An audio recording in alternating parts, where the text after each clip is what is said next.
Yep. Good morning. It is 8:30. We will start with the Pledge of Allegiance.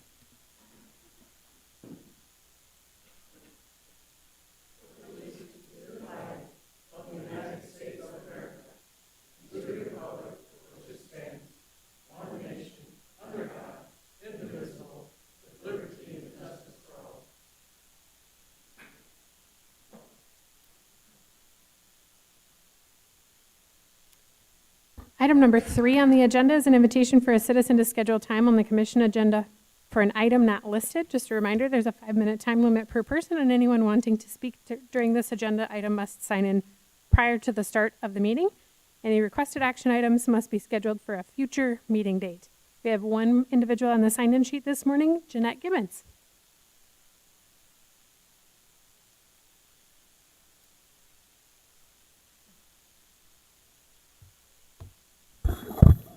Good morning, Good morning. and I'm just following to all of you regarding the possibility of hand counting ballots. And we have Tripp County in South Dakota, which is leading the charge. Thank you very much, Tripp County. And I'm still just somewhat mystified that people in South Dakota, from local level on up through our state level, are balking at the citizens' requests to ensure that our elections are fair and secure. So I've been part of the group that has been requesting the cast vote records, and we've gone from being told that they weren't available, or that they didn't exist, to they aren't available, and that they don't belong to us, the people, and that they are somehow proprietary information of ES&S, this company out of Omaha, Nebraska. And I also have good connections in Nebraska. My friend is running for governor in that state. And so I've had some personal conversations regarding all the difficulties and what they've seen with election fraud in Nebraska. And we have many experts that back up the statements that we're making. We're not just a bunch of half-hinged people claiming that there are things wrong with our election when there are not. There are problems. And I mean, this is such a glaring problem. It's going to come up and smack everyone in the face, I hope fairly soon, although I've been hoping that for over 2 years, or almost 2 years now. Over 80 million people voted for President Trump. Less than 20 million voted for Biden. Now, a secret that big cannot be hidden, or a truth that big cannot be kept under wraps. So back to the hand count ballots. Hand counting is the gold standard. We can ensure that we have integrity in counting the ballots. Now, there's other places where things can slip in and trip us up, but we can ensure that part of the process. And there are people in Arizona that are working very hard at this. They're trying to flip the entire state to hand count their ballots. And I love this quote: "If the country of France can move to a 100% paper ballot election with over 49 million people registered to vote in that country, I think Arizona can figure it out county by county." Now, if Arizona ends up figuring it out county by county, I hope that we can figure it out county by county in South Dakota, and Tripp County, again, has led the charge here. So I strongly encourage you, as the officials of our elections in our county, who have put your reputations on the line by certifying or ensuring that our elections are fair, that you will strongly consider and vote to have hand-counted ballots in our county. Somehow we did it before. Machines were introduced in 2002, I believe, in South Dakota.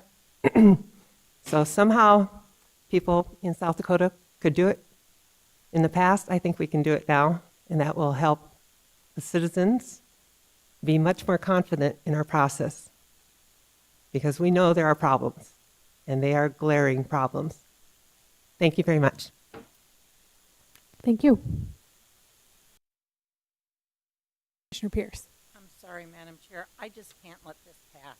And I just need to say, for the 8 years that I've served on the Brookings County Commission, I have been actively involved in the election process and have watched how our elections are run. And our election, the only thing we have control over is how elections are handled in Brookings County, South Dakota. We don't have anything to do with what's going on nationally or statewide or whatever. We're responsible for Brookings County, and we have fair and equitable elections without glaring mistakes in Brookings County. And hand counting is not a golden standard because the possibility for error in hand counting is much greater than the possibility of error in the way we count our votes. And you do not get to respond. It's my turn to talk, please, so be quiet from the back of the room. I just want all of those people that are listening to this presentation, our meeting, to know that our elections in Brookings County are fair and secure and that our ballots are accurately counted. Thank you. Thank you.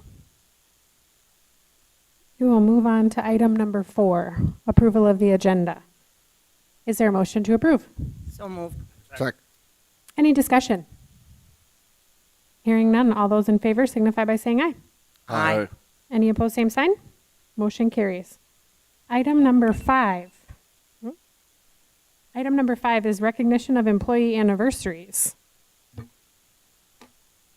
We have 5, and I will present them from the podium down below.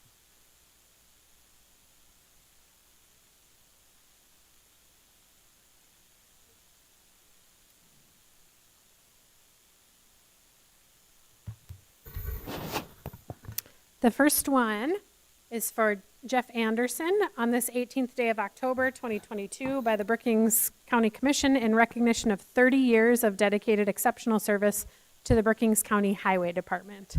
I don't believe Jeff is here this morning. I'm too short for our podium mics.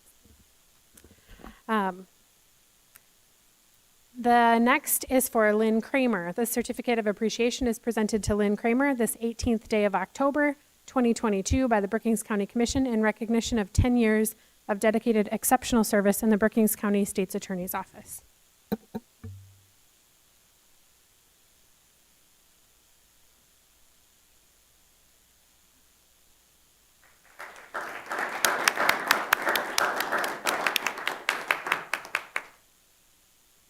The next certificate is presented to Stacy Stephenson on this 18th day of October 2022 by the Brookings County Commission in recognition of 20 years of dedicated exceptional service in the Brookings County Commission Department.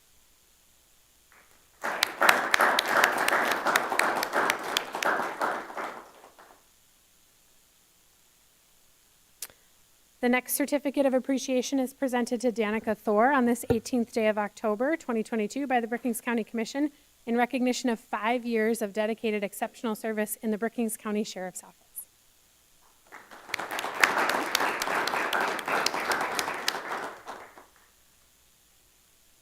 And the last one is presented to Lori Schultz this 18th day of October 2022 by the Brookings County Commission in recognition of 30 years of dedicated exceptional service in the Brookings County Finance Office.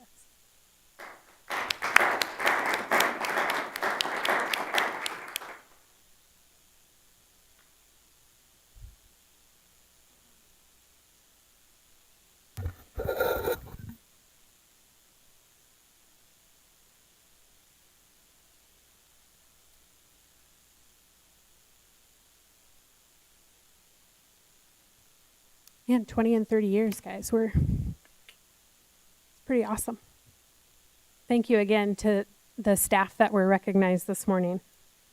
We'll move on to item number 6, the consent agenda items. Is there a motion to approve? There's minutes, travel requests, personnel action notices, cellular authorizations, and human services report. Move approval. Second. Any discussion on the consent agenda items? Hearing none. Call the roll, please. Pierce, Aye. Bartley, Aye. Jensen, Aye. Krogman, Aye. Boersma. Aye. Motion carries. Item 7, routine business. We have approval of the claims. Is there a motion to approve? Motion approved. Any discussion on the claims? Hearing none. Call the roll, please. Bartley, Aye. Jensen, Aye. Krogman, Aye. Pierce, Aye. Boersma. Aye. Motion carries. Item 7B, department head reports. We will start with BCOAC.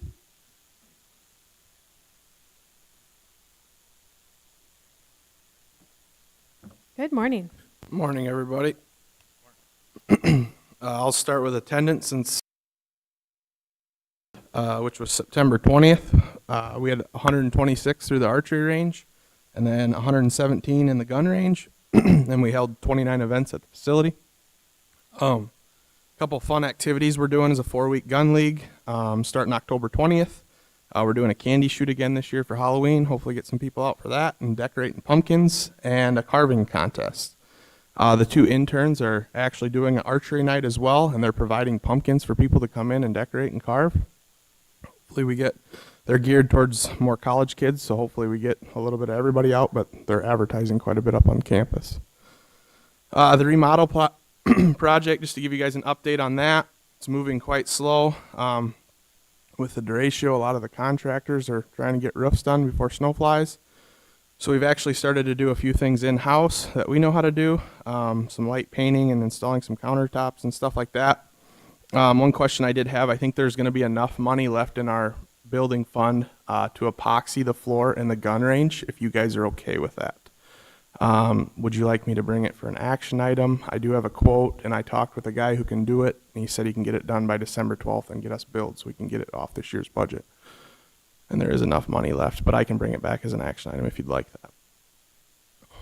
I'd like to see that as an action item, I think. Okay, I'll present that next meeting. Great, thank you. And then we did have some money left in our budget this year as well, since we didn't do the parking lot. So the advisory board brought up that we should get a flagpole installed, so we're going to get a flagpole installed. Christmas lights, we've had a lot of people asking if we're going to do anything for Christmas again this year, so we are. We're going to put some lights on the building again and have Santa as well. The vinyl tile floors, they are finished, and we've been working on a new waiver that is actually on the agenda for approval here today. Other than that, that's all I had. Any questions for Dustin? Great, thank Thanks. you. We'll move on to county development. Mr. Hill.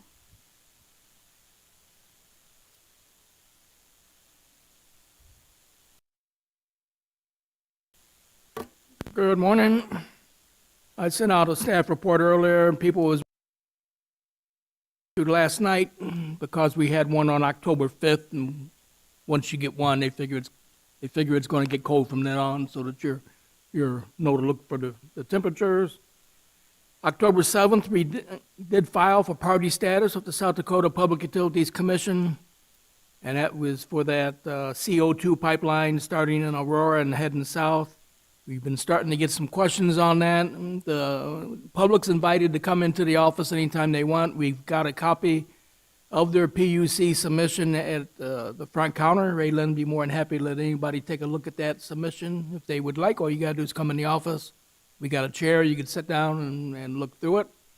And what that will do, by filing for party status, and I on the assumption it will get approved by the PUC, that means that the county commission would be notified of all correspondence received and things like that. And anything that we get on that, we will forward to all county commissioners, so you are all kept abreast of what's going on in them.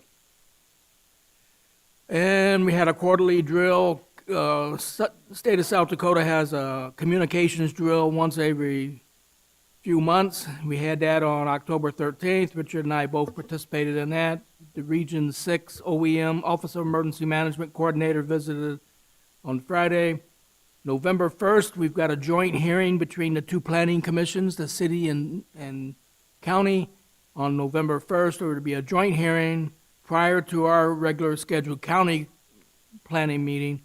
And the joint meeting is going to cover the whole joint jurisdiction ordinance, and hopefully at the end of it, we'll be able to submit it to the county commission so you guys can start your hearings with the city council. And that's all I have. Any questions? Thank you. I have one question. On that CO2 pipeline, do they have an established route or just a proposed route for that pipeline? Right now, they've got a proposed route. Typically, what happens, they have to file a route with the Public Utilities Commission, and then that's very preliminary. And there's one thing a lot of times the public don't realize at the level of this pipeline. This is a federal pipeline, so you've got the South Dakota Public Utilities Commission permits the state portion of it, but then you've also got an overseer of the federal government. You got the Federal Emergency Regulatory Commission, they look at the pipelines, and then you got PHMSA, Pipeline Hazardous Material Safety Administration, also looking at it. Both of those, or the PHMSA is under the Department of Transportation. So they, there's all kinds of rumors floating around on it. My recommendation to the county commission, let's get the information, and as we get the information, we'll be more than happy to share it with the public and go from there. I mean, as far as I can tell, they're being transparent right now. They do have a proposed route, and if you want to see it, stop by the office. We've got the books at the office, and that's not to say it's not going to change. When we permitted, well, we don't permit pipelines in Brookings County. Let's get that straight, first of all. All the county planning and zoning board can do is permit the above-ground structures, like if there's a pumping station or lay down yard for construction and things like that. That's what we permit. The underground portions are always permitted by the feds, and then the state approves them. So, but I think it's so new, and it is a new product, especially for Brookings County. All of our pipelines are what's known as natural gas pipelines. This is going to be the first liquid, quote unquote, pipeline. So it's a learning experience, and we do have a pipeline safety ordinance. And if the pipeline is implemented, then our safety procedures take effect, such as building near it and all the safety stuff on that, and we get a safe, and we will look at that. If that pipeline is approved and permitted in Brookings County and laid in Brookings County, we'll have to take a look at that pipeline overlay ordinance, because it was constructed for natural gas.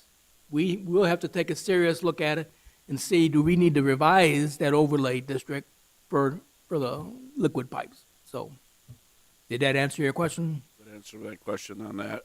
The other question I had, there's been meetings in the counties to the south. Is there possibly going to be a meeting in Brookings County for concern? The pipeline company, when it approached me, those was large public meetings, and mainly because the property runs through the complete county. The company has approached me, and they're willing to come in and speak to the county commission. If that's the type of meeting that you want, we could easily schedule whatever time the county commission wants to lay on the agenda, and invite them to come up and speak to you. But as right now, I don't know of any, like in the evening, public meeting scheduled. Thank you. You're welcome. Commissioner Pierce. On the proposed map, Yes, ma'am. About 6 to 8 miles. 6 to 8 miles. It starts at the ethanol plant, Valera ethanol plant in Aurora, and then heads south into Moody County. Are other counties in South Dakota permitting on pipelines? You said we don't permit anything underground. Well, there's various counties have different ordinances. I guess I haven't researched.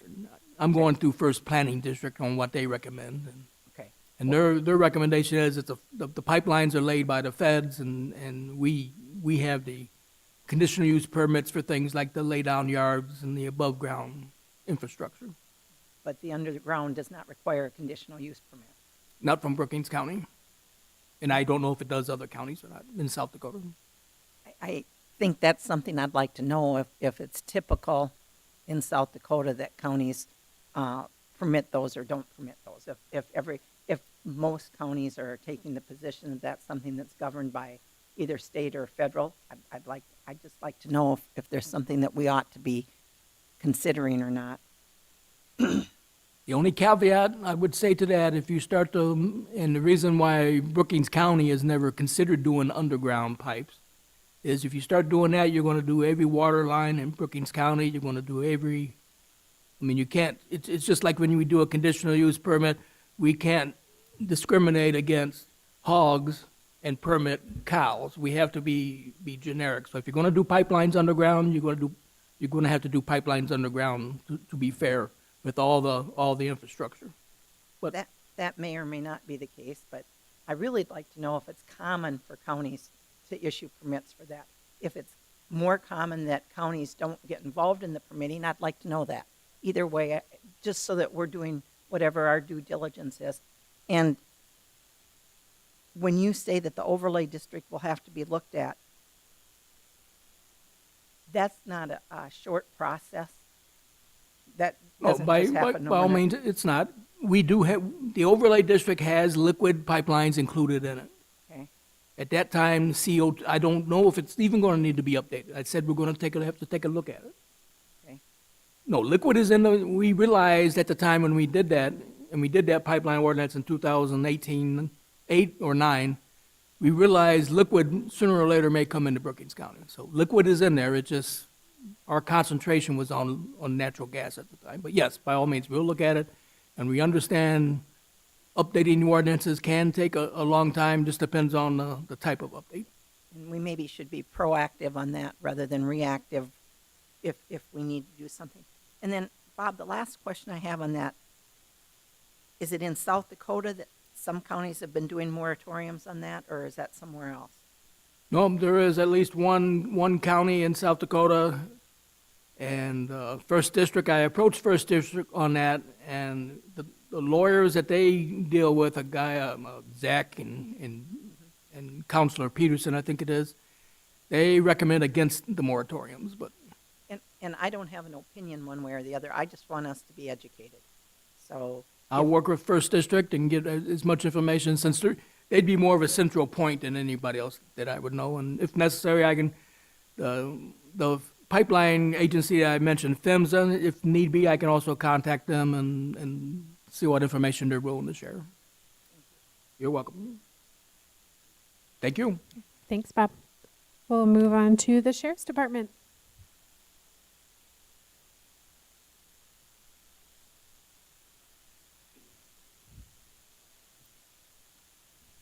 Good morning. Good morning. Have, just give you some quick jail statistics. 31 of our own inmates. I have 7 from Moody County and 1 from Lake. In the 24/7 program, that's creeping up a little bit. We got 122 participants.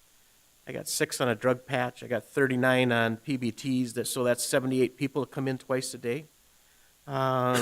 Remote breath test, I have 11, and Scram, there's 9. 25 come in for UAs. Drug court, I got 7. Hope court, 10. DUI court, 8. And we got 10 on GPS, so 24/7 area stays busy. And things are working fairly well in there.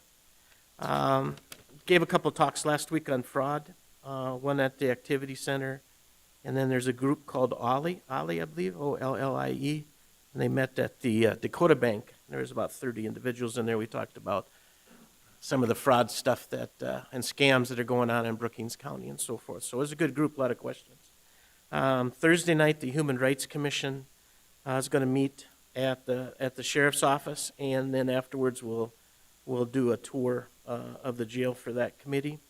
Myself and Deputy Gebbers is a liaison from the sheriff's office for the Human Rights Commission. And then we're gearing up for Hobo Day with some extra staff. Of course, that always brings a little more business.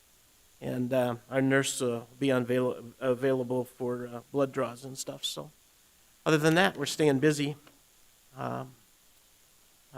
Seems like lots of traffic complaints. Traffic complaints are probably our number one call for service is traffic complaints. And it's every year it's the same, especially at harvest time trucks.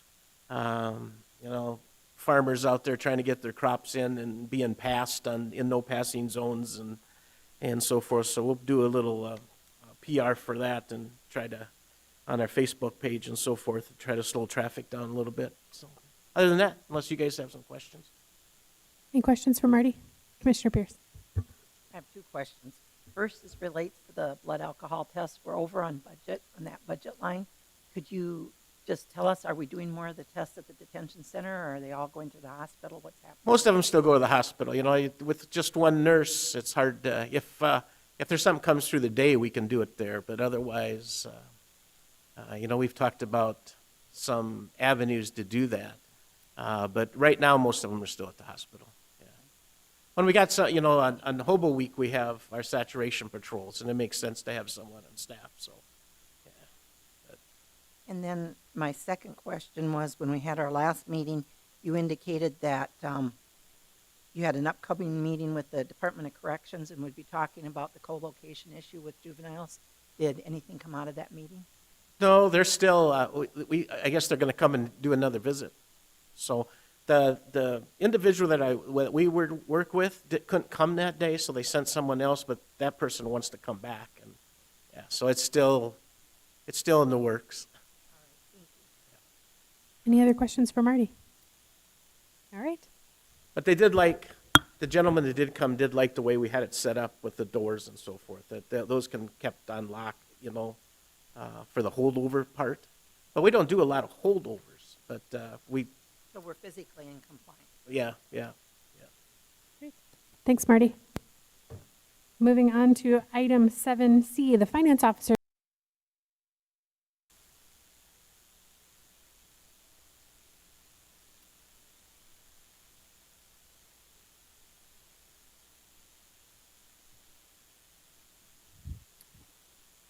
So I'm going to just start with real estate taxes are due at the end of the month. Postmark is accepted. So either have your payment mailed in by the 31st. We have a drop box on the west side of the building or in our office to avoid late charges and penalties. Also, a reminder, October 24th is the deadline to register to vote in the next election that's happening on November 8th. Absentee voting is currently taking place on the first floor of the city government building. The absentee election has been very busy. We've had 1,218 people cast votes so far. This week, we have election workers going to the nursing home and assisted living centers in the county. We have one poll watcher signed up to observe the process. Our mock election to test the poll pads will take place on October 20th and 27th. And sample ballots, instructions to voters, and notice of the election will be in next week's paper. Also, the 2023 liquor, wine, and cider license renewal applications are due back in our office by October 21st. That's this Friday, so please take that date seriously. You know who you are, be responsible, and get those turned in. The office has been overly busy with motor vehicle title transfers. I don't know where all these people and their vehicles are coming from, but we see a lot of title transfers despite car lots being empty and the economy the way it is. So we've been busy with that. Work on levies and getting ready for next year's taxes has been taking place in the office. It's been a little bit bigger process this year as the state started their new system, so they're working out their bugs and everything's getting smoothed out there. And in September, the finance officer report for September, the last page in there is the third quarter transfers. They didn't get in separately so that you could do your action item on them, so those will be presented next month or at the next meeting also for you to take action on. And that's it. Any questions for Lori? Commissioner Pierce? I was at a meeting last week for downtown Brookings, and the issue of real estate taxes on commercial buildings came up, and I didn't have enough knowledge to answer the question. And I was wondering if it would be possible for you to put together a little something that could be sent out to people that have questions that I could share with downtown Brookings, is what I'm saying, that would maybe show commercial taxes on commercial property 2 years ago, what they are now, and then what they're going to be next year. I think the bond issue impacts next year and not this year. Is that right? Sure. And I can ask Jacob if he's got anything he wants to contribute to. Okay, that Yeah. would be great, and then I could forward that to them because they were interested in looking at that.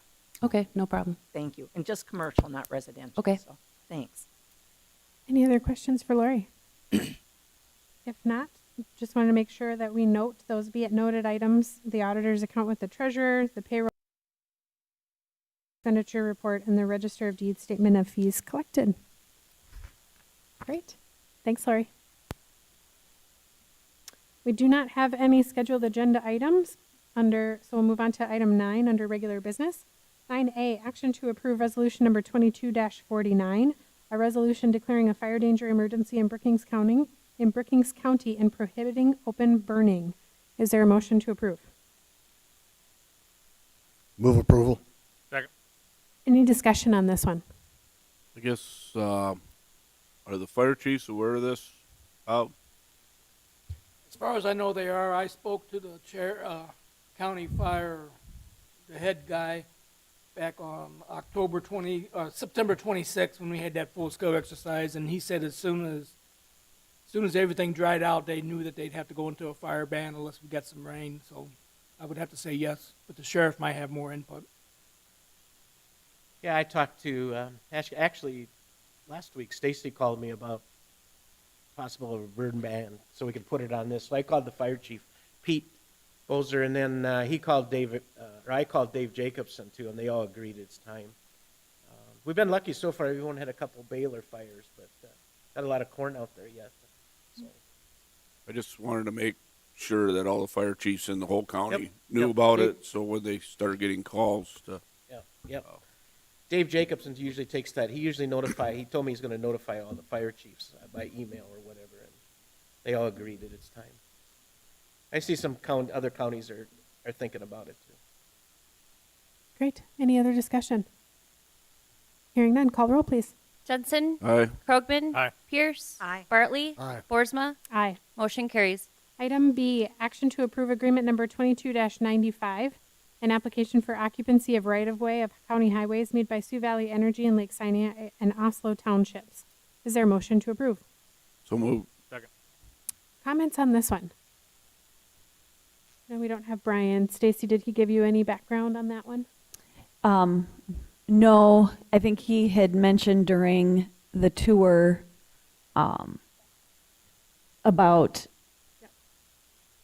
I'm drawing a blank. I know he had mentioned something to you guys during the tour last week that they are making sure that these are on the high side of the ditch, right? Is Yep. that what that was, rather than right down the middle of the ditch? I think that's what the conversation was. Yep. And he has signed off on all 4 of these next agreements.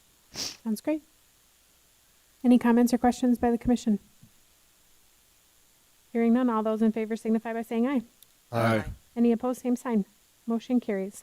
Item C, action to approve agreement number 22-96, an application for occupancy of right-of-way of county highways made by Sioux Valley Energy in Brookings and Sterling Townships. Is there a motion to approve? So moved. Second. Any comments on this one? Same story. Brian has seen that one and signed off on it as well. Any other comments? All those in favor signify by saying aye. Aye. Any opposed, same sign. Motion carries. Item D, action to approve agreement number 22-97, an application for occupancy of right-of-way of county highways made by Sioux Valley Energy in Brookings Township. Is there a motion to approve? So moved. Any comments on this one? Hearing none, all those in favor signify by saying aye. Aye. Any opposed, same sign. Motion carries. Item E, action to approve agreement number 22-98, an application for occupancy of right-of-way of county highways made by Sioux Valley Energy in Lake Sinai Township. Is there a motion to approve? Second. Any comments on this one? Hearing none, all those in favor signify by saying aye. Aye. Any opposed, same sign. Motion carries. Item F, action to designate $776,000 of restricted fund balance in the 201 Road and Bridge Fund for the Country Club Road Bridge number 06-150-215. Is there a motion to approve? Move approval. Second. Any discussion on this one? So I know several meetings ago you had tasked us to get together to review those designations. This is one that we discovered that we had missed at a year end or the beginning of a year. Is this 776? That's the full dollar amount for this particular project. We will be reimbursed back from the state for half of this. This is a 50-50 cost share on this project. I believe, I think as discussed, I believe that this bridge will be done next year in 2023. So what we'll see is doing a supplemental budget then in 2023 to start paying those bills out of that fund balance, that designated fund balance line. So that's that. That's the only one that in reviewing all of these upcoming projects that we had not designated for. Right now, we will need to designate some money for the Bruce Bridge after the first of the year. That's a preservation grant. We've been paying on that.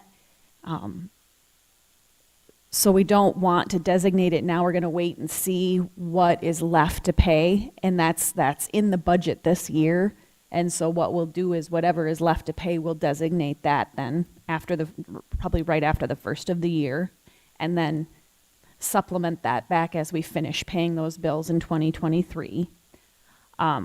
We'll be receiving a payment or a reimbursement from the state for the Sinai Bridge. If you recall, there were some changes that were made to that project that the state was going to cover. We are still waiting for reimbursement from the state on that. So when we get those, that amount will get receipted into the highway, the 201 fund as well. No projects are specifically budgeted for in 2023. So just the supplement of the two projects that I just previously discussed. And then as we, projects that were awarded in 2019 through 2021, we'll need to be looking at budgeting for those in 2024.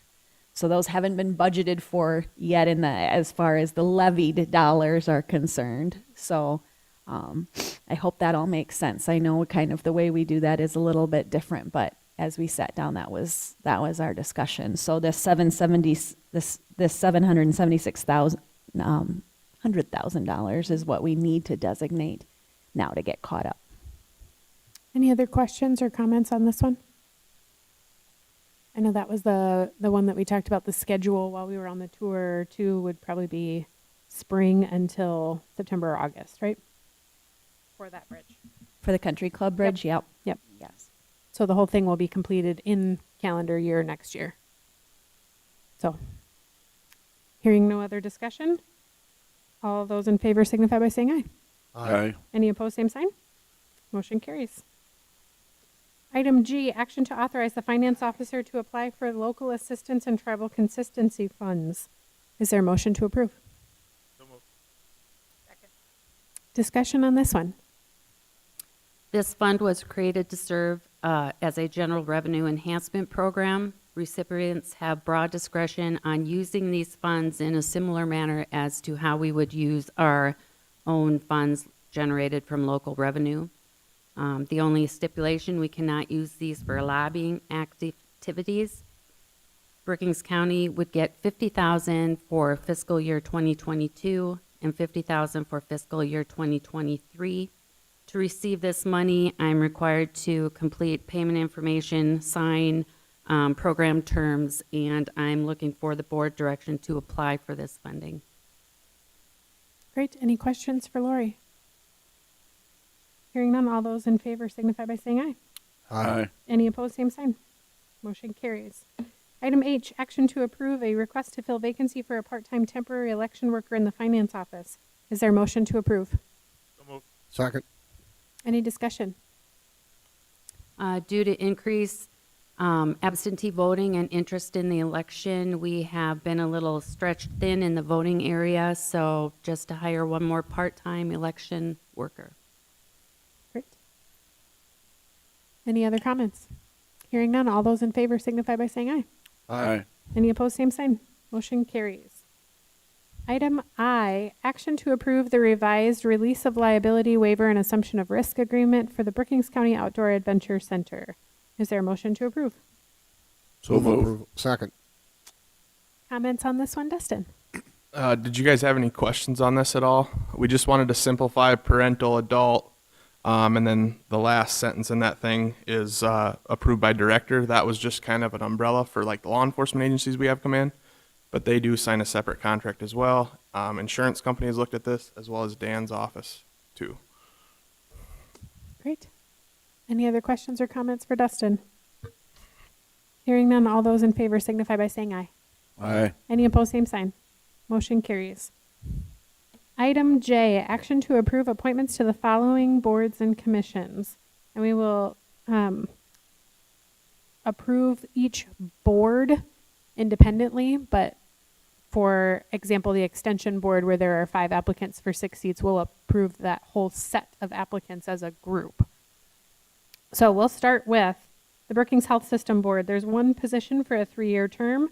The applicant and our nominee put forward is Sheila Anderson. Is there a motion to approve Sheila Anderson's appointment to the Brookings Health System Board? So moved. Any comments? Hearing none, all those in favor signify by saying aye. Aye. For the Extension Board, there are 6 positions. There are 5 applicants at this time for 1-year terms. Rhonda Hauptman, Ronnie Parmalee, Laura Stern, Susan Vanderwall, and Richard Waldner. Is there a motion to approve these 5 individuals for those positions? So move. Any discussion? Hearing none, all those in favor signify by saying aye. Aye. Any opposed, same sign. Motion carries.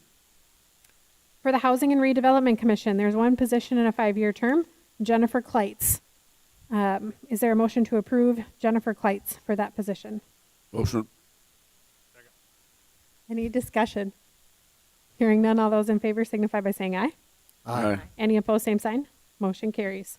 For the Planning and Zoning Commission, District 1, there's 1 position for a 4-year term, and so we have Daryl Klein-John. Is there a motion to approve Daryl's appointment? So moved. Second.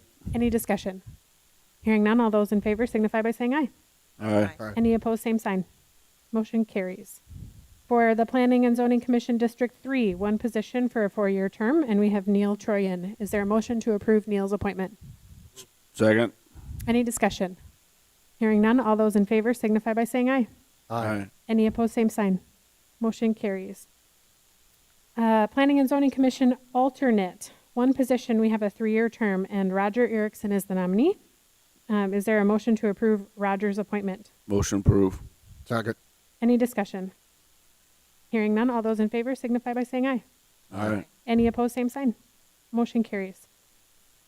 Finally, we have the Weed and Pest Board. There are 2 positions, 3-year terms. 1 of those must reside within city limits. We have Randy Meyer and Timothy Bauer.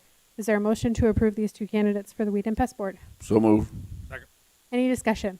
I just have a question. Mr. Bauer is also running for county commission. If he's elected to commission, can he still be a representative on the weed board, or what happens with that? I don't believe so. I don't believe so because we have 1 county commission representative on that board. That is Commissioner Jensen right now. So that would have to be reviewed after the first of the year when those appointments are made. Any other discussion? All those in favor of the motion for Randy and Tim signify by saying aye. Aye. Any opposed, same sign. Motion carries. Item K, review of the Brookings County Personnel Manual changes. So if you took the time and went through some of my highlights in this manual, what I wanted to do today was just go over some things, some of the more significant changes. We've kind of been working on this for a number of months now, and I did a complete rewrite of this, so that's why it's kind of taken me a while to get back, but I'm just kind of scrolling through here and I'll find some of the highlighted areas and give my explanation as to why. This right to monitor, there was some additional language that was suggested by our attorneys with McGrath North to put into this after they reviewed as they were reviewing this manual. So that's why that's highlighted, because that's new, just some stronger right to monitor language.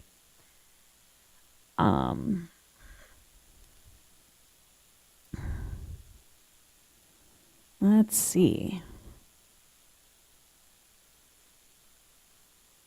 Just don't want to miss anything. That's why I'm going through.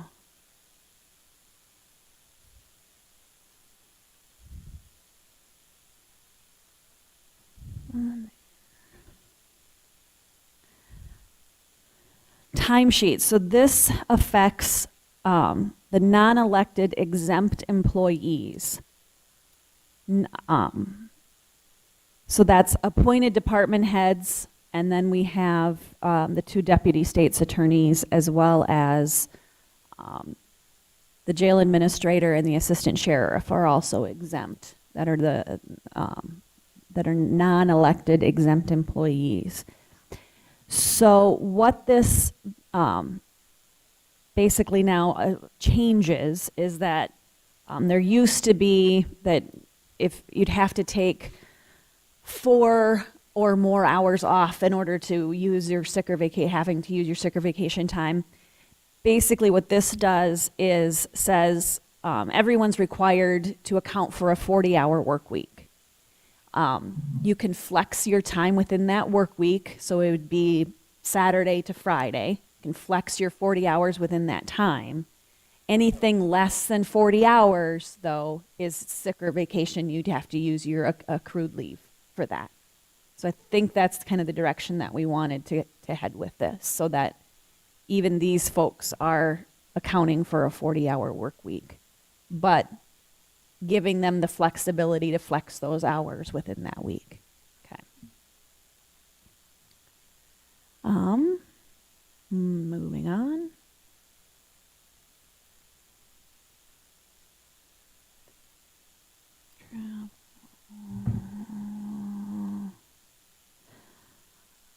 So this language too is just some suggested language from our attorneys as well, that the plan documents for our insurance benefits what govern what the actual benefits will be. So to make sure to look at those.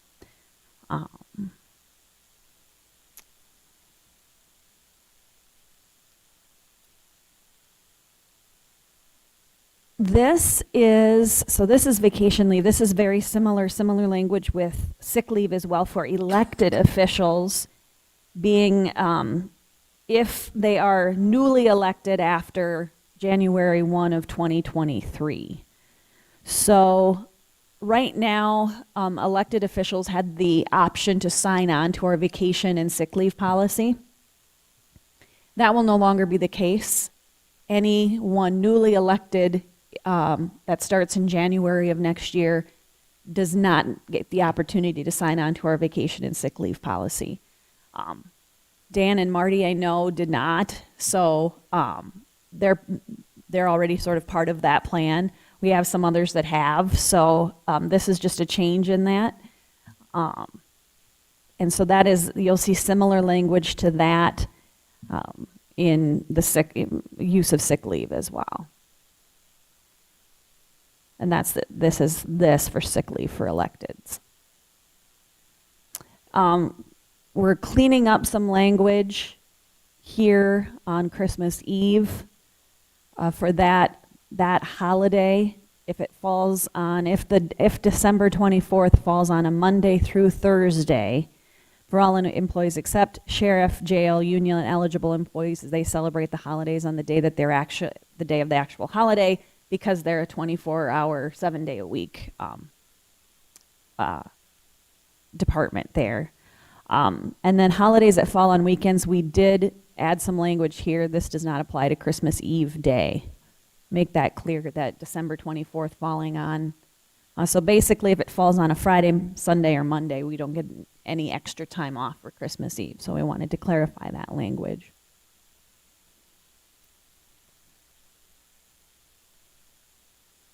And then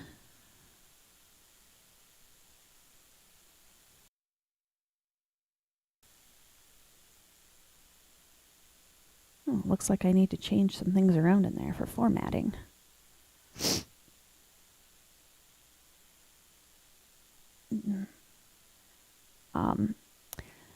There's been some discussion on this, the disciplinary action for verbal warnings, because we do basically what we call a written verbal. It's a verbal warning, but there's written documentation that's placed in the employee's file. Changing that to verbal warnings maintained in the employee's personnel file for 1 year. If no other violations occur in that 12 months, the record of that shall be permanently removed from the employee's personnel file.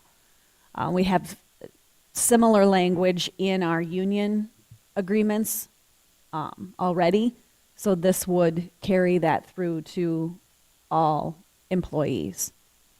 I don't know that that's, I think there was maybe some brief discussion on that. If you're okay with that, we'll keep that language in there.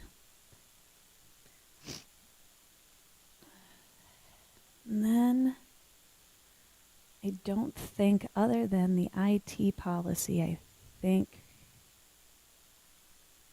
oh yeah. So we had conflict of interest. Where did I see that? Was that? It was the IT policy. If I can't find it again, I don't want to scroll back through again, but it just added that stronger right to monitor language that was up in the original part, added onto the sign-off sheet as well. So those basically are there's been, you know, some small minor changes kind of throughout this process, but those are kind of the major ones. If you don't have anything else or any additional comments or other changes you'd like to see, what I will do is bring this document forward as a clean document for your approval at the next meeting to go into effect January 1 of 2023. So, okay. Any questions or comments for Stacy? Thank you for your work. I know rewriting a employee handbook is a lot of fun. Yes, there were a few days that I actually worked from home so I could just sit down and just go and not have to worry about interruptions, and it took me several days there and several days at work, but it's done, and I think we've got a lot of cleanup language done that I was happy to have just kind of cleaned up. So and it'll be a lot easier moving forward to review that now that I am quite familiar with it now. So anyway, so I think that's all I have on that. Great. We'll move on to item 10, Commission Department Directors Report. So the September VA to see 94 cases and appointments that Courtney worked, 5 outreach events and 8 DAV van ride requests. As far as some other things going on, we did have the general fund surplus analysis information was included in my packet. You see a big jump from August up to September when we moved what was the ARPA funds. We designated them for salaries in the general fund. So then those dollars got moved over. So that's why you see that large increase. I expect it to maybe even go up, but stay pretty steady for October because of second half taxes coming in. And then as we get requests to spend the money out of the commission projects line, you know, that will continue to go down too. So,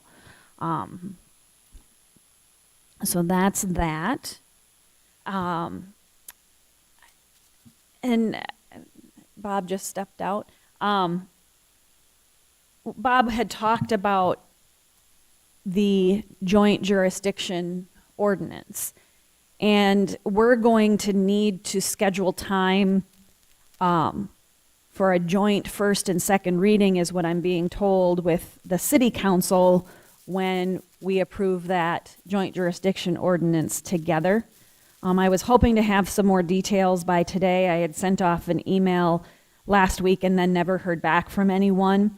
Unfortunately, the commission meets opposite Tuesdays in November than the city council. So it was,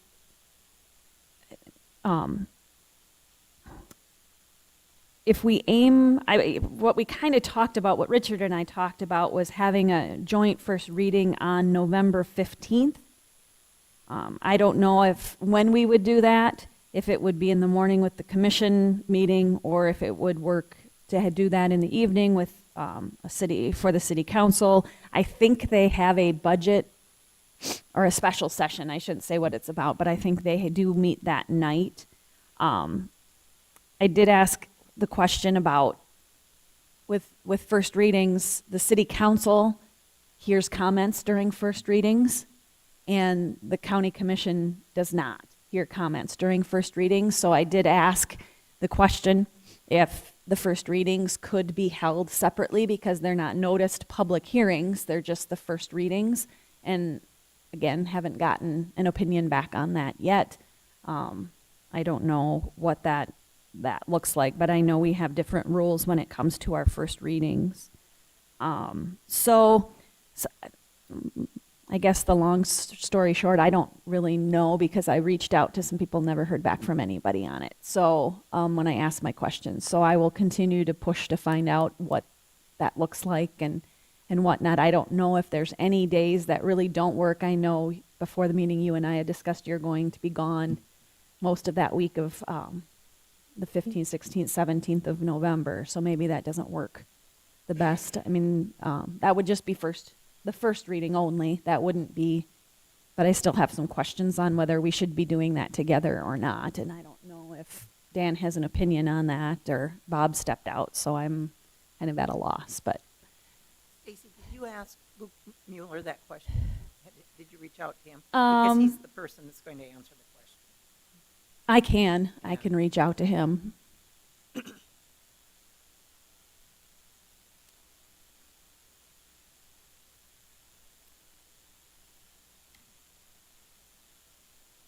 Okay. Well, I'll see what I can find out and hopefully have, as I get some information, I can send it out to you so we can try to get something scheduled. I just want to get something on your calendar, especially if it's outside the routine commission meeting days, so that I know that it works for all of you, but just know that we're working on doing that, and it's probably going to be, that mid to late November when we start having those. So be watching for those dates as I try to line that up. The 2023 proposed calendar was a part of my packet.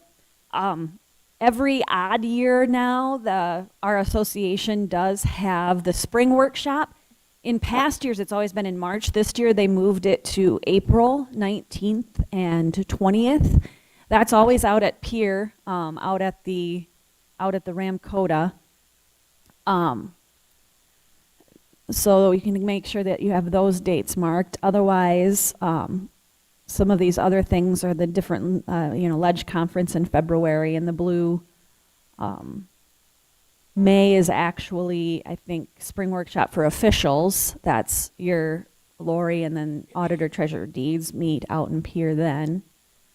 July is, that Blue is NACO National. September, this is a little bit different as well next year.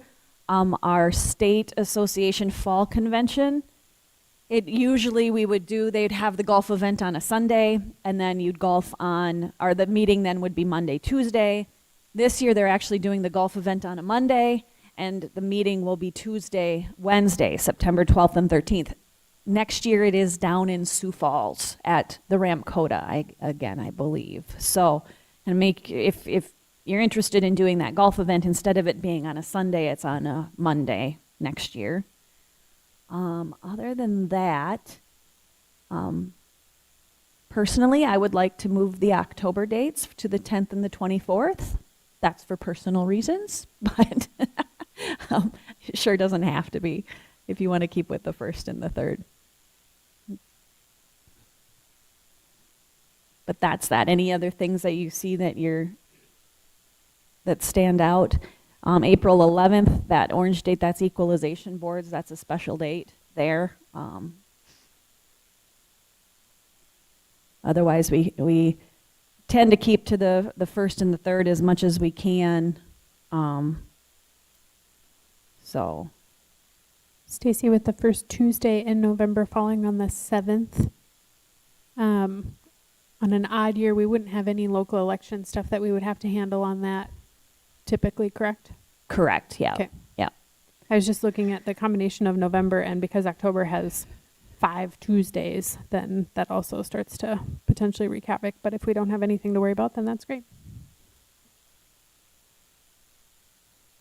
So September 5th is that day after Labor Day? Yes. Yes. And that is actually under state statute. You have to meet the first Tuesday in September to approve the provisional budget.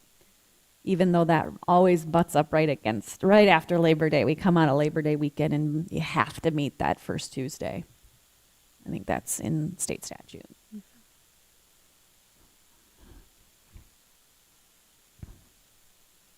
Any other discussion on the calendar? I don't feel like it's my job to approve a calendar that doesn't actually concern me, as it turns out. And you don't need to approve it, but I just wanted to get it in front of you to make sure you saw it, to see if there was anything that stood out that that you wanted to maybe Do we change. Want to make suggestions now, or is this just a first glance at it? I mean, If you have some suggestions of some things you'd like to change around, by all means, let me know. I would. is there any I mean, did you want to change the October one? I mean, For completely personal reasons, it's always the state golf is always that first Monday, Tuesday of October.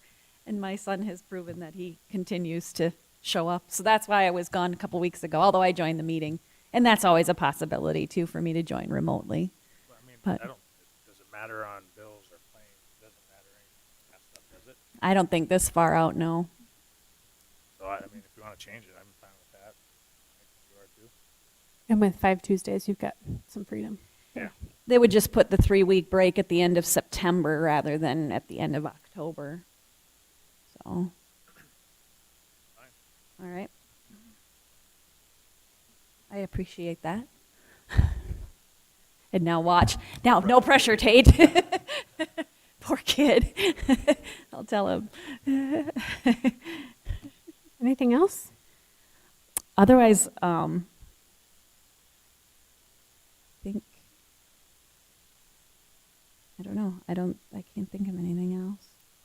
So, yeah, if you take a look and have, something else that catches your eye, let me know. We can sure change it. So, and then I did have, let's see, there's an information that was also included on your packet about a public hearing for the Water Management Board on December 7th out at Pier, if that interests you at all. Candy for Hobo Day. I know in the past you've all given me some money and I've gone and got some candy for you to throw out. If you want to do that again this year, I can certainly do that. That's coming up here in just a little over a week and a half away. On the 29th, that goes back to your upcoming dates. The Hobo Day Parade and festivities on the 29th. Something that isn't on your public notices, November 10th, it's a Thursday, at 8:30 is when we're canvassing the votes from the November 8th general election. So make sure that's all on your calendars, November 10th, Thursday at 8:30. We'll do that here in this room. And then Friday the 11th, the county offices are closed for Veterans Day. Again, this November 16th is the 10-county meeting in Kingsbury County, and I think we do have that agenda now, so we'll get that kind of set out with the next. I think I still have enough time to get RSVPs for that at the next meeting and get the numbers off to the Kingsbury County Auditor. Thanksgiving will be closed the 24th and 25th. And then we did get a save the date for the 6th Annual Innovation Celebration, December 1st, Thursday, from 4:30 to 6:30 out at the Brookings Innovation Center. A couple other things to note as well.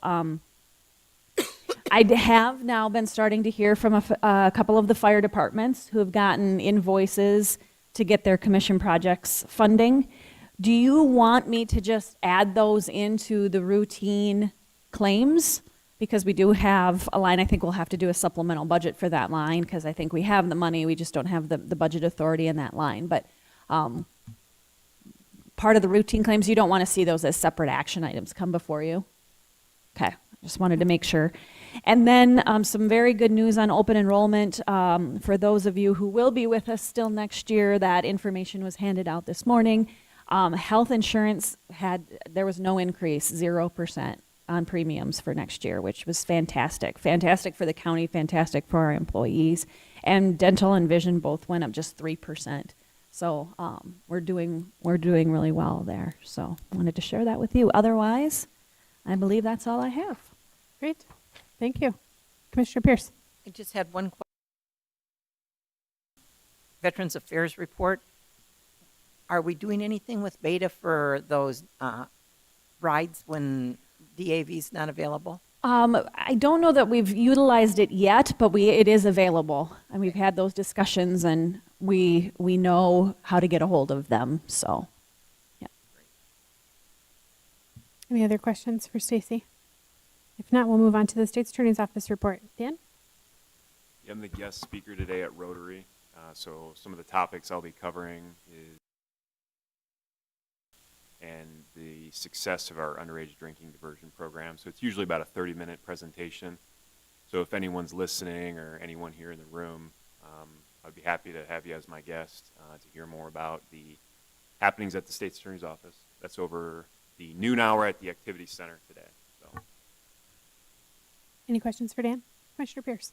Dan, DAI meeting on Friday, and that's when they were talking about the improvement in truancy issues in Brookings County. Could you share some of that with the commission? Yeah, so the largest school district obviously is county, and the alternative school, the Bobcat Plains Academy, they have 40 kids, 9 through 12 grades, attending now. And so a lot of those individuals were the ones that were struggling with truancy. And then we've also rolled out a new program in our office where we're asking the parent and the child that's struggling with truancy to come into our office and meet with a mental health professional from Brookings Behavioral, a school administrator, as well as a representative from our office. And at that meeting, we go into some of the issues maybe that is happening at home or at the school. And then we have a mental evaluation done at our office by the mental health provider. It's Amber over at Brookings Behavioral Health, so she does an assessment both on the parent as well as the child. So we've met with individuals from Sioux Valley, Dubrook, haven't had any from Elkton yet, as well as the Brookings School District. So we've already been doing those meetings since beginning of September. This is a new program that I designed just to continue our efforts to try to provide mental health, both because what we're seeing is sometimes it's not the child, it's actually the parent as to why that kid isn't getting to school. So we're trying to make sure that we're getting resources out to all these people before we bring them into court. So then if they don't follow through on the mental health side, or if the child doesn't improve attendance at school, then we may, depending on the circumstances, file charges against the parent on that Class 2 misdemeanor failure to send your child to school.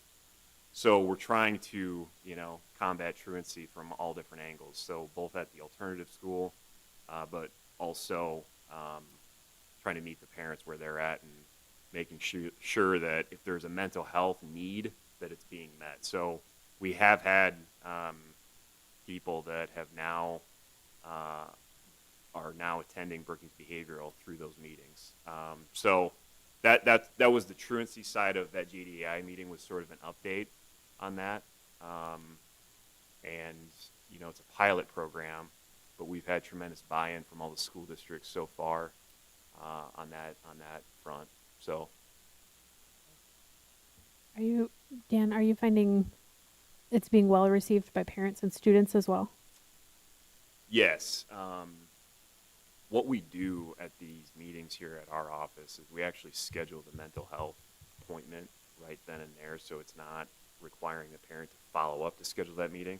So the person from Brookings Behavioral is actually doing the assessment at our office, but then following up and scheduling further therapy as quickly as within a few days.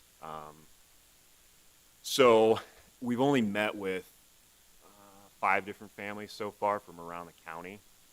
So we're kind of still in the early stages, but in that time we've seen success. Obviously we can schedule as much therapy as we want, but it's on these individuals to actually follow through on it, and that's true for drug rehabilitation, mental health.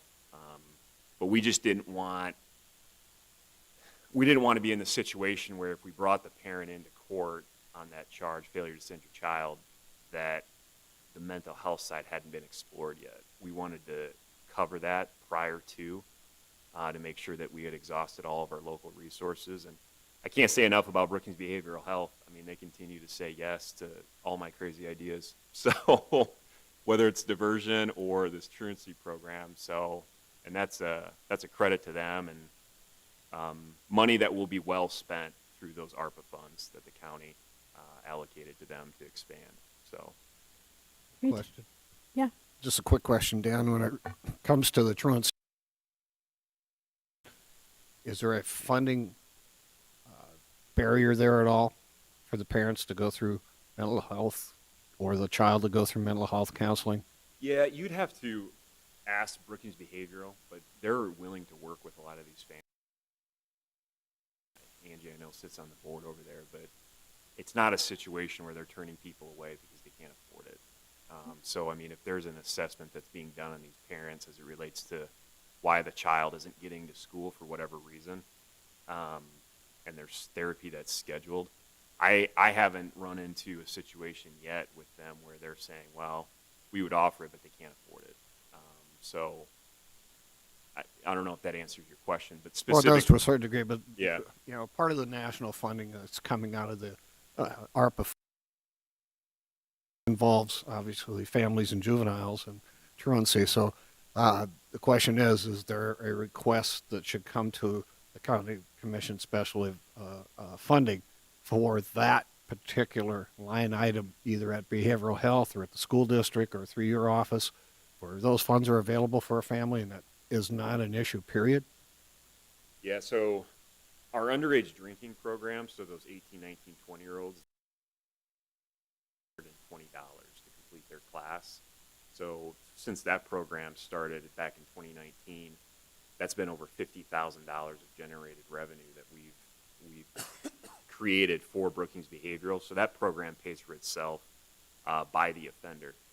This program that I'm talking about with the truancy, I think if it continues to grow, it could be a topic. But for now, you know, like I said, we've only met with 5 families so far, so it hasn't been, I guess, gotten to be so big to maybe where we're coming in and requesting a specific funding source. But maybe in the future, it's a possibility. But for now, I guess I would probably defer to, you know, Mary Beth and the folks over there to see whether or not this is something that would require future funding. So, I would add that in a lot of cases, this may be something that state contract cover, but there may not be one specific to truancy. So I'll check with Mary Beth and see if we can get kind of follow back up and close that loop on the communication. Anything else, Dan? no. Great. We'll move on to commissioner reports and discussion items. So we'll start with Commissioner Pierce. I attended the joint jurisdiction meeting between the city and the county, the public hearing part. And I'm hoping, Stacy, that we can do that first reading on the 15th. So maybe we could get joint jurisdiction, our final meeting, before the end of the year. That would be great if we can make that timing work on that. And then I'll let Mike give more detail about how the compromise was reached at the joint jurisdiction meeting. He's got better background on that. On October 6th, I attended the public affairs meeting with the chamber. On the 7th, ICAP had a special executive session to discuss compensation for the executive director. That was a published purpose for the meeting. So I attended the downtown Brookings meeting on the 11th, and as I said to Lori, one of the things that came up at that meeting was what was going on with real estate taxes for commercial buildings, particularly downtown, but it would apply all over. So just having some numbers to maybe, I think there was a misperception on how those have increased, but maybe I'm wrong. So we'll see when Lori puts that together. I attended the County Bridge and Highway Tour with all of you on October 12th. If Brian was here, I'd thank him again for taking us. It's always interesting. We see a lot of good things that we've done last year and what we're going to be doing next year. Had a Brookings Domestic Shelter meeting on October 12th and attended the JDAI meeting that Dan just talked about on the 14th. So that'd be my report. All right, Commissioner Bartley. Again, on the 4th, Planning Commission was based on an issue with the ordinance from the county side and the city side in terms of the boundaries, in particular to the north as it goes past SDSU. It was approved by the County Planning Commission to move it back to the original boundaries on the north, leaving it everywhere else that the subcommittee had put together for the rest of the boundaries. So the city did not move to remove that back, so we had two ordinances that we couldn't really move forward. So we had another joint meeting, and it was resolved that we would move it back to the original boundaries on the north in anticipation that maybe the university or maybe that development out there won't happen in the next 5 or 6 years. It could be 10, 15, 20 years. Nobody really knows. But there's a concern, obviously, to protect the city's interests in development out in that area and the county's interest in those developments. So the compromise was to establish a policy that the boundary, the entire boundary, joint jurisdiction boundaries, would be revisited every 7 years to determine whether or not it needed to be readjusted or left the same. So that compromise, I think, worked well, and it was passed by both boards and moves on to, as Stacy had stated, we have a first and a second reading going further, and then when that's passed, we will get our, hopefully, complete document probably after the first of the year to approve. All right, so after that, with the Planning Commission, we approved a few plats and a few other things. It was pretty decent meeting, quick and easy. The 12th was the Road and Bridge Tour, and again, I thank Brian. It's always amazing the amount of money that we spend out in the county on roads and bridges and how nice they look, and the striping look good, and the overlays look good, and I've had several compliments on our highways out there. So it's always a project that I enjoy looking at simply because I don't see it on my daily travels. So it's always fun to go out and take a look at that. On the 14th, I attended a ballot count demo from Lori and everybody in the full finance gen, and it was well attended as far as looking at attention to how they run the system, how they did the ballots, how they mark the ballots as it go through the machines, whether it's a check mark across or fill in the block. It counted it. It was accurate, and I'm very confident that our machine will count the ballots. If there's a recount necessary, that'll be done by hand. So I'm confident that our staff has done a wonderful job, and I thank Jennifer for that work. And that's my report. Commissioner Jensen. On the 4th, the joint jurisdiction one, and on the 5th, I attended the Conservation District meeting. They're building out north of town. The shop and office have now been rebuilt and restored. They're happy they were able to get that done before the winter. They found a contractor that was available, and they're happy it's completed. On the 12th, attended the Road and Bridge Tour. Like you guys said, it's interesting to get out. I do see quite a bit of the roads during the week, but explanation with the striping and the paving and the bridge projects is nice to have. That evening, I attended the Aurora City Council meeting. I gave them an update where we were on the 214th Street. Wasn't much of a update, being we're just now getting to work on it, and they were happy to hear just exactly what we had. Marty was there doing a talk just before me, and I got to listen about contract law for a few minutes before I was able to speak, but it was a good meeting. And on Thursday the 13th, I attended the ballot count demo also. That's all I have. Commissioner Krugman. 6th, kind of like a couple weeks here. Had a Zoom meeting for beta, and then on the 13th, I was able to attend ballot testing also. Thank you. Great. The 4th, I also attended the joint jurisdiction meeting. Two boards start to process things together when they don't actually make